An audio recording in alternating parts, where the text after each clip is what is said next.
Make sure the north one is yeah, this is the new thing.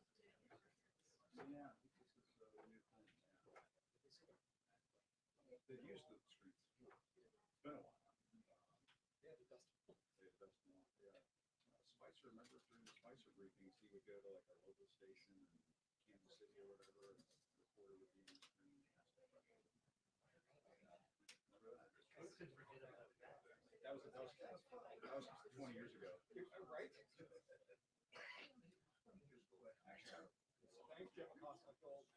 Yeah, you're welcome.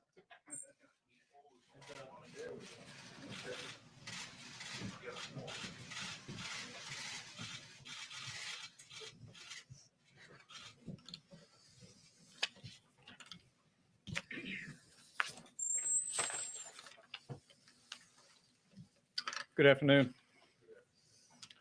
We just completed today's lengthy meeting of the White House Coronavirus Task Force, and at the President's direction have continued to implement his whole of government approach to bring the full resources of the federal government to bear to confront the spread of the coronavirus in the United States.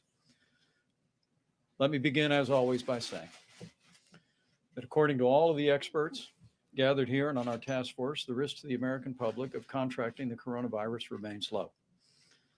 That being said, we're continuing to lean into this effort in full partnership with state and local health authorities around the country to ensure that we do everything to prevent the spread of the disease, to mitigate its expansion, and to provide necessary treatment to Americans that have been impacted. But first, let me turn my attention, before we speak about some of our broader efforts and hear from some members of the task force, to an issue that I know is on the hearts and minds of people across the country. The Grand Princess cruise ship has been moored off the coast of California since Wednesday night. I want to commend the efforts of our Coast Guard that heroically flew coronavirus tests to the ship, and we received those results. Working in close consultation with Governor Gavin Newsom and the state of California, we have developed a process for addressing our findings and resolving the circumstances facing Americans and people from around the world and the crew on the Grand Princess. First, the results. Among those tested, 46 persons were swabbed. 21 of those on the ship tested positive for the coronavirus. 24 tested negative. One test was inconclusive. Again, let me say 21 individuals on the Grand Princess tested positive. Among those were 19 crew members and 2 passengers. And it's important to note, yes, among those positive for coronavirus were 19 crew members and 2 passengers. it's important to note that the Grand Princess uh, actually was on its second tour, and we know of coronavirus infections from the first tour as well, with very, very difficult results. In the wake of these findings today, we've been working through the day with Governor Newsom and his administration through their unified command efforts in California, CDC, and HHS. And we have developed a plan which will be implemented this weekend to bring the ship into a non-commercial port. All passengers and crew will be tested for the coronavirus. Those that need to be quarantined will be quarantined. Those that require additional medical attention will receive it. But let me assure the American public, as we did so with Americans returning from China and those returning from the other cruise ship, we are taking all measures necessary to see to the health of the Americans and those involved on the Grand Princess, and just as importantly, to protect the health of the American public and prevent the spread of the disease through communities in this country. We are instituting the strongest testing protocols to ensure that not only those on board receive the treatment that they need, but that the American people can be confident that there will be no erosion in our preventative measures in efforts to keep the coronavirus from spreading throughout our country. I want to express our gratitude to Governor Newsom and the state of California for their full partnership, not just in dealing with the Grand Princess, but throughout the advent of the coronavirus. California has been a strong partner. And as I just told the governor a few moments ago, we will continue to work very closely with his administration, and we will continue to put the health and safety of America first. With that, let me turn my attention to the issue of testing, which has been much in the news of late. And the president spoke about it just a few moments ago at the CDC. It's very important to note that because of President Trump's decisive leadership, that the risk to the American public of contracting the coronavirus does remain low. But nevertheless, in Washington State, where I visited yesterday with members of our team, and in California, we have seen, as Dr. Fauci often describes, a community transmission.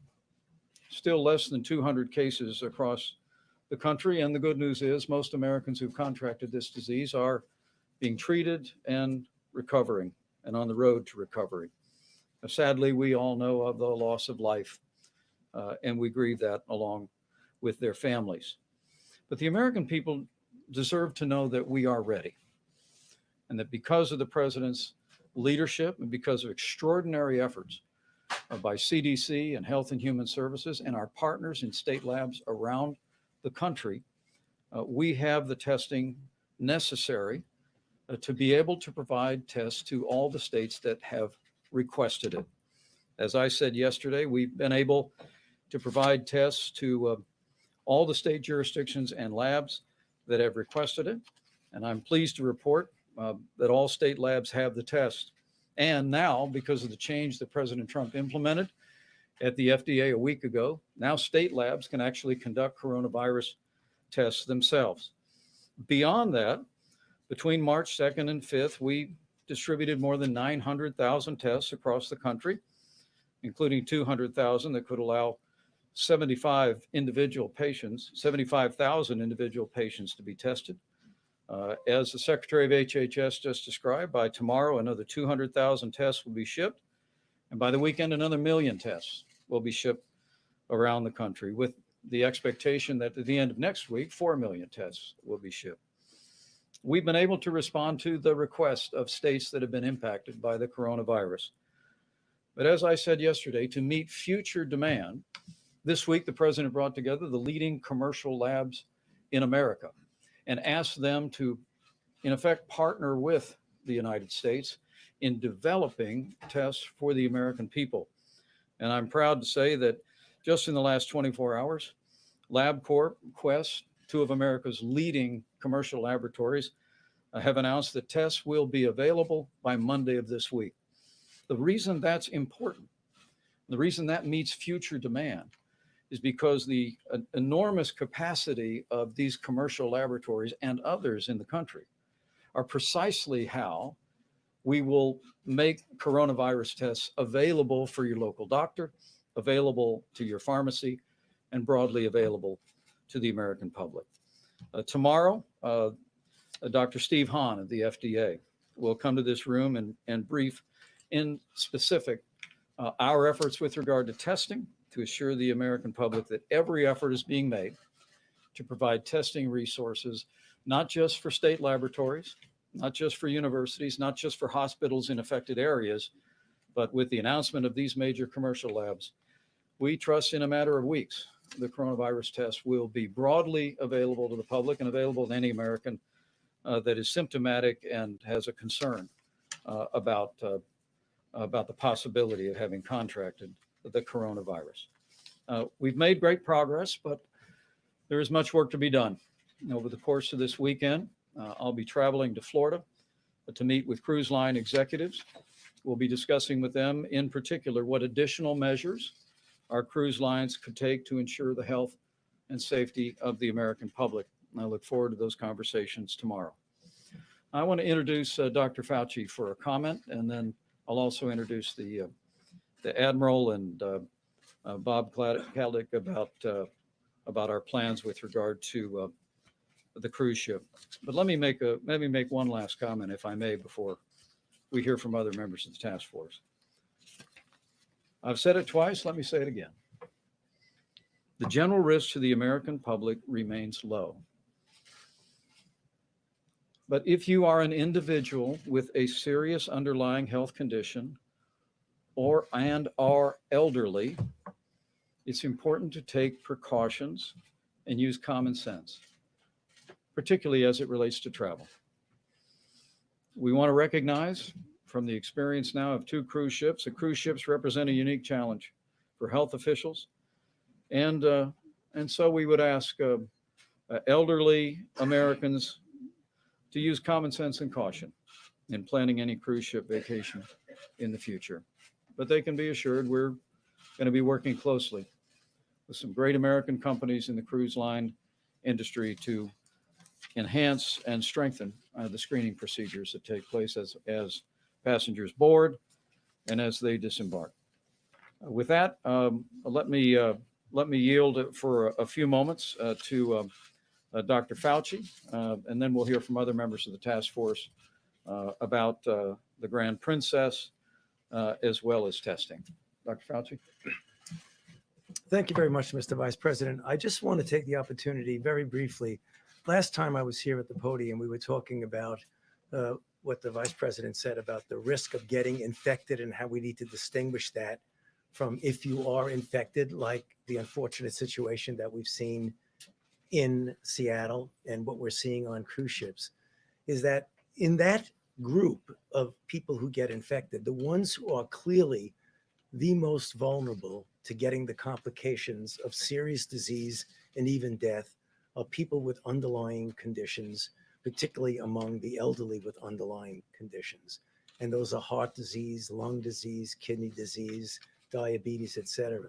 So what I'd like to do today is sort of like publicly answer a question that I get asked all the time now, is that if you are a person with an underlying condition, the conditions that I just mentioned, particularly if you're an elderly person with that, as the Vice President said, beyond even cruise ships, to just use the common sense of trying to protect yourself because you're the most vulnerable. That is often referred to as social distancing. And what we mean by that is if you're a person who is in that category, think twice, even before you get on a plane for a long trip, or you want to travel, or you want to go to a place that's crowded where there may be people who are in fact have an infection of any sort. That doesn't necessarily have to be even coronavirus. It could be influenza or anything like that. So I want to publicly answer the question that I keep getting asked in a private situation.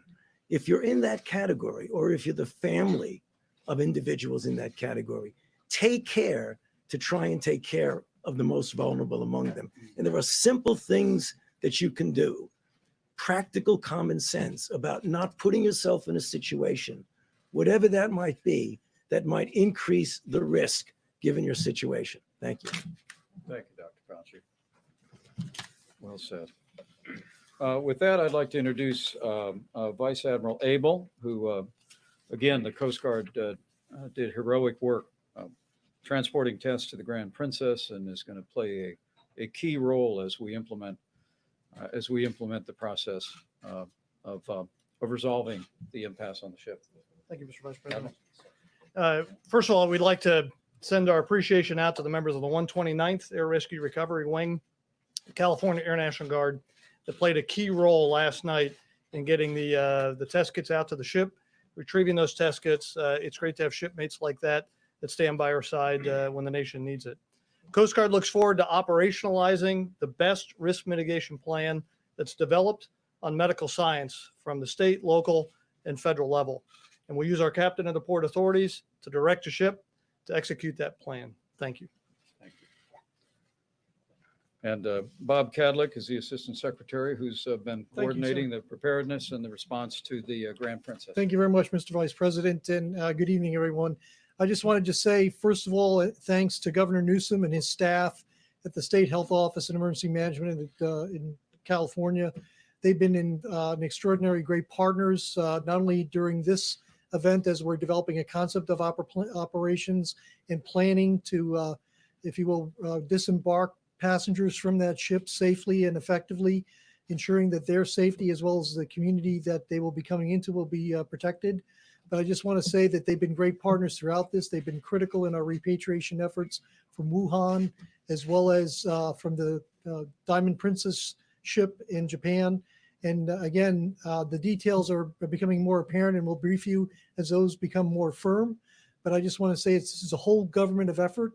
We're working with Department of Defense, with the Coast Guard, Department of Homeland Security, our colleagues at CDC, as well as the state and local authorities in California to ensure that we can bring those people home safely as well as and as quickly as possible. Thank you.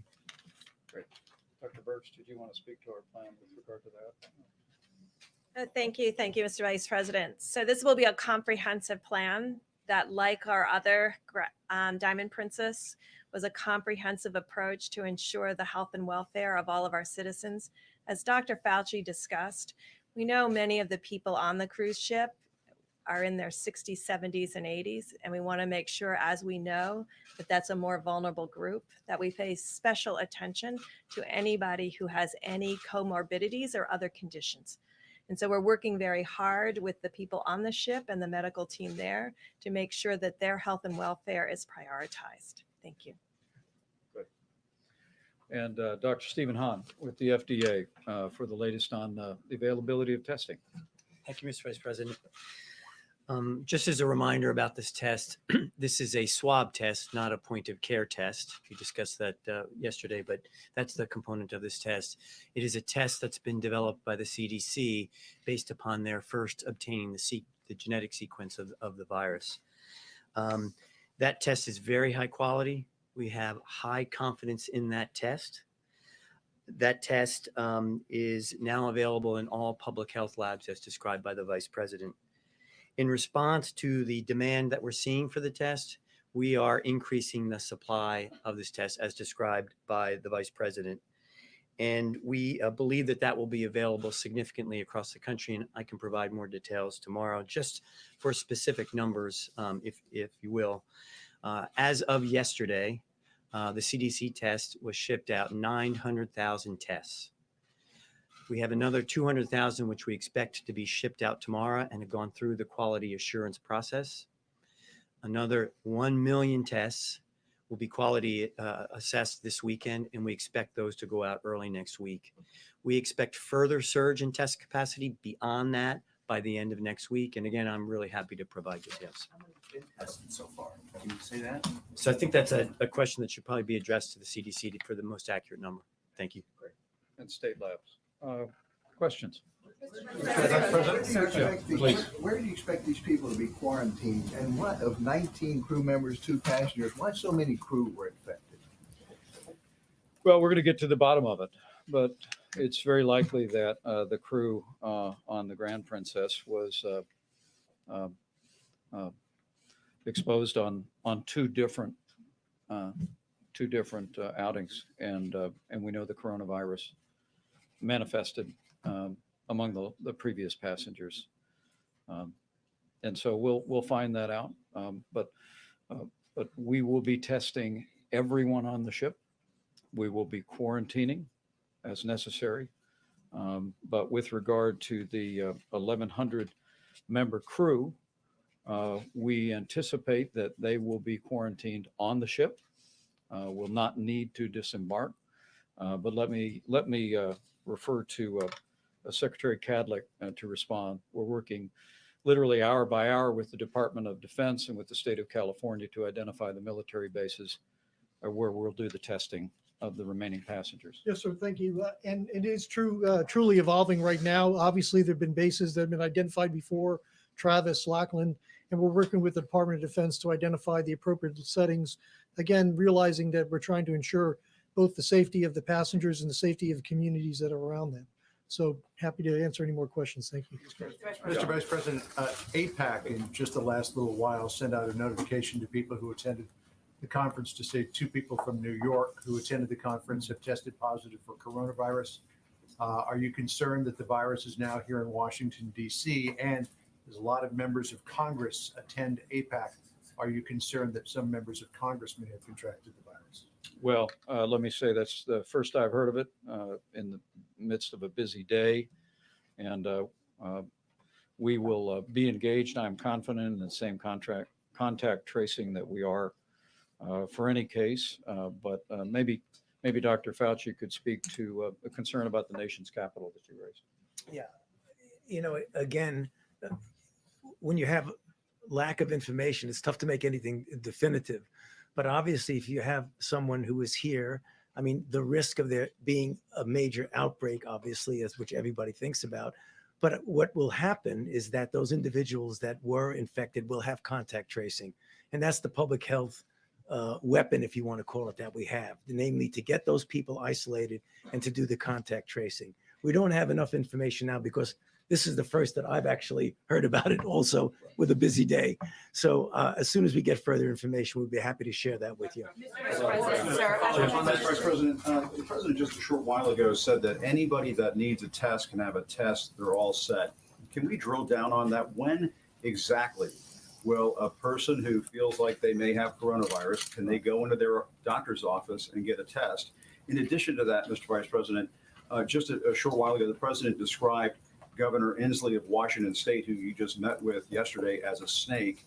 He also described the coronavirus test, compared it to the phone call that he had with the leader of Ukraine. Is the president addressing the situation with the seriousness it requires? Well, I promise you, President Trump has no higher priority than the health and safety of the American people. And he's assembled an extraordinary group of Americans and agencies. I'm a little more than a week into leading the White House coronavirus effort. And I couldn't be more proud and more impressed with the team that the president assembled. But I think your first question is a very important one, Jim, and I appreciate it. The president's exactly right that for the state laboratories, for the communities that have been impacted, that have concerns about the coronavirus, we have been able to respond to requests for tests. And literally, you can hear that the test that's been made available since the first of this month is literally mounts in the hundreds of thousands and millions of tests. But for the American public to have access to the coronavirus test, it's the reason why President Trump brought in this week all of the CEOs of the top commercial laboratories in the country. They're the ones that we believed could spin up a new test very rapidly. They have enormous logistics and manufacturing capabilities.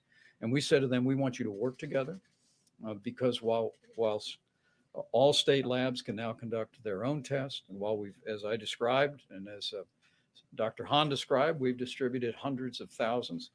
In fact, over 1 million tests around the country You know what I'm to get it all across the American people, to your local doctor, to your pharmacy, to what when my kids were little, we used to call the med check.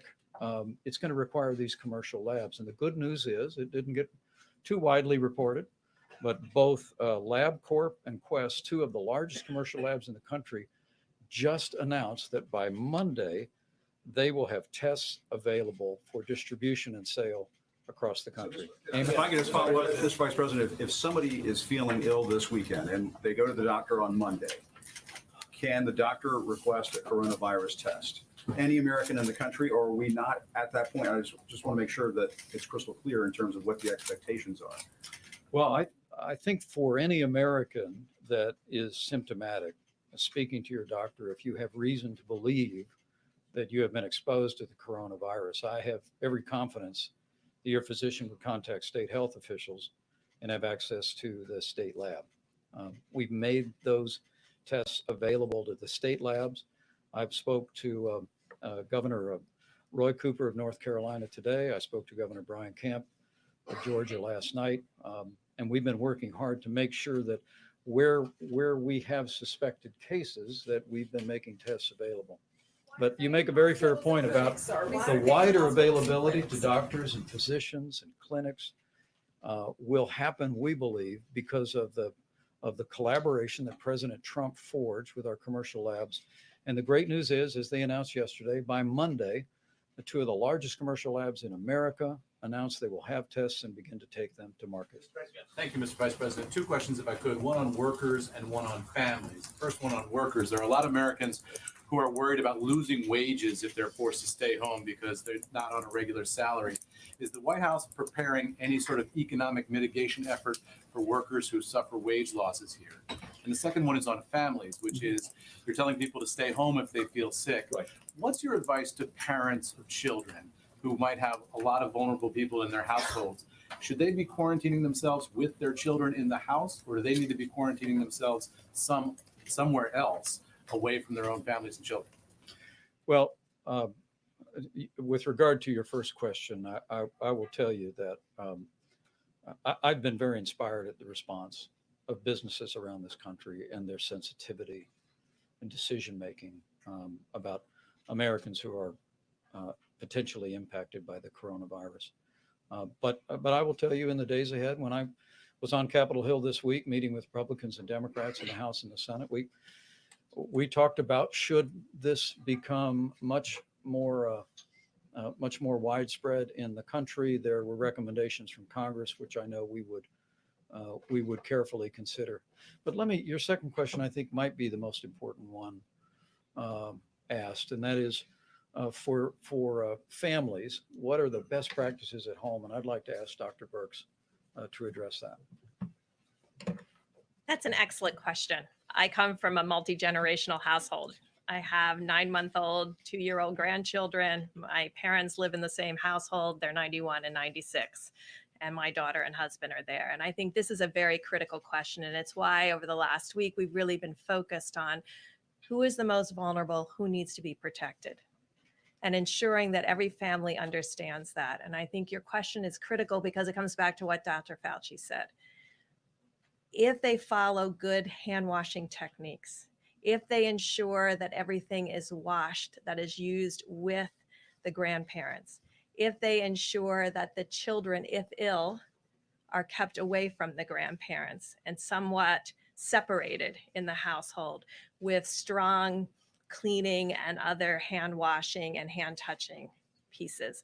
This is what social distancing can occur in the household. And that's really the focus that we have, that every household has the capacity in order to ensure this health and welfare of their elderly and others with medical conditions. And I want to make sure we've also emphasized that, because anyone that has an immunodeficiency independent of age is someone else that we have to be very careful with and ensuring that we're protecting them. Should they be sending those family members who are not infected to stay somewhere else? So if you've got a couple of kids, one who's infected and the other ones are not, should you send the ones who are still healthy somewhere else? Or do you need to quarantine everybody in the family in the same house at the same time? Because that sounds a little scary. I'm looking at Dr. Fauci, and I think that's a great question, and we're gonna No, I don't- talk about that. And, No, and I I don't- don't want to give. I don't think there really is a That's a good decisive answer about that. It depends upon the feasibility of, do you have some place to put the child? I think that if you're in a situation where you really cannot do it, then you just sort of say, well, I'm going to keep them both together, realizing that with children, and this gets back to what I just said a little while ago, the risk of there being a problem of infection with the children is really very low. If you look at all of the reports from every place, from China, from Italy, from Korea, it's the same. Mr. Vice President, to follow up on an earlier question, if today any American who wants a test cannot currently get a test, when is that target date? When do we expect any American who wants a test to same day be able to get it? Let me ask Dr. Hahn to respond to that. But when we met with the major commercial labs, in addition to, I want to emphasize that again, because of the changes that the FDA made, now all state labs can perform a coronavirus test. And I spoke to one governor about that today, and we clarified that with them. We've distributed these kits with hundreds of thousands, over 1 million tests, more to come.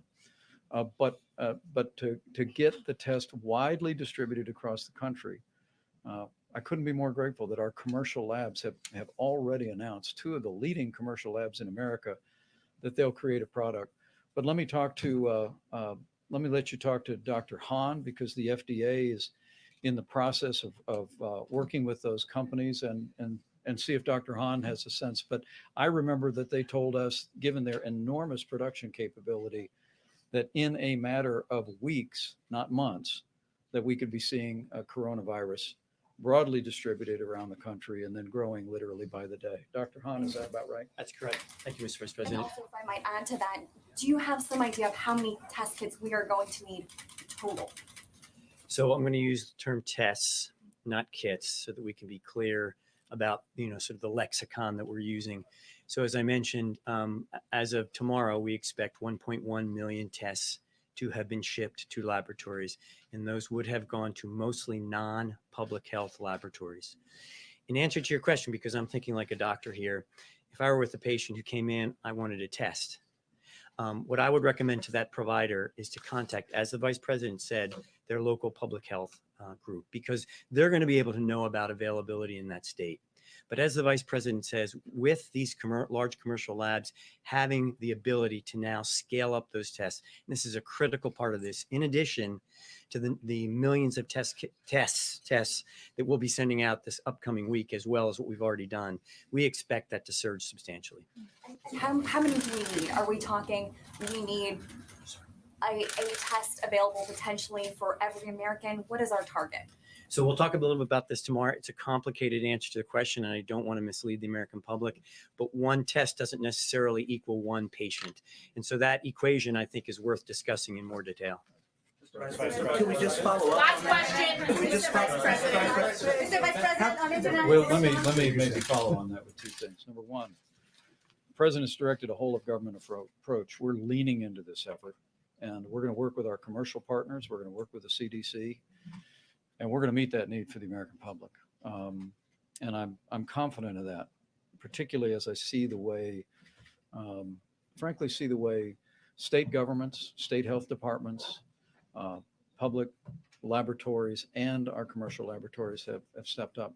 Let me also say, as I said yesterday when we were in Washington State, one of the things the CDC has done is, in the midst of these numbers that could get a little blurry at the time, we'll make sure you have all of them in detail, and Dr. Hahn will detail it tomorrow. We have prioritized areas of the country where we have community transmission. And the recommendation of our experts is we've been focusing tests in California and in Washington State. I've had those conversations with both of those governors, and we'll continue to do that even as we work to build a wider availability. How many have been tested? Mr. Vice President, thank you, Mr. Vice President. Sure. You have encouraged caution and social distancing for elderly Americans and people who have pre-existing conditions. Just looking at the government statistics, people who are over 65, that's 50 million Americans. People who have pre-existing conditions, that's another 50 million to 100 million Americans. Are you essentially saying that a third of the country, maybe up to half of the country, should have caution before traveling? And if that's the case, should major events, major conferences, political rallies just be canceled at this point because they would include a large percentage of elderly Americans and people with pre-existing conditions? Well, let me try it again. A lot of facts and a lot of information. So let me be as clear as I can. What I want to say today is, in consultation with these experts, is that as we look at the data, initial data in this country and data coming in from around the world, that the elderly with serious underlying health conditions are the most vulnerable to the coronavirus. Let me say that again, that elderly individuals with underlying health conditions are the most vulnerable to serious results from the coronavirus. And so today we say with great respect that it is a good time for any American who is elderly, by however they define it, and has a serious underlying health condition, to think carefully about travel. And I think Dr. Fauci Yeah, was could clear I- on that, and I'd like him to have the last word. So the numbers and the statistics you said are correct, but there's really a difference between an underlying condition and a serious underlying condition that would actually compromise you. So let me explain. By the numbers that you said, someone who has high blood pressure, is on a blood pressure medication and has got it down pretty well, has an underlying condition. Chronic obstructive pulmonary disease that might require intermittent oxygen is a serious underlying condition. There's a big difference between somebody with controlled hypertension and somebody with congestive heart failure and chronic pulmonary disease. So although your numbers are correct, it isn't really 1/3 of the American population. Thanks, guys. Thanks, everybody. How many have been tested so far in this country? How many have been tested so far in this country? Do you all have the number at CDC?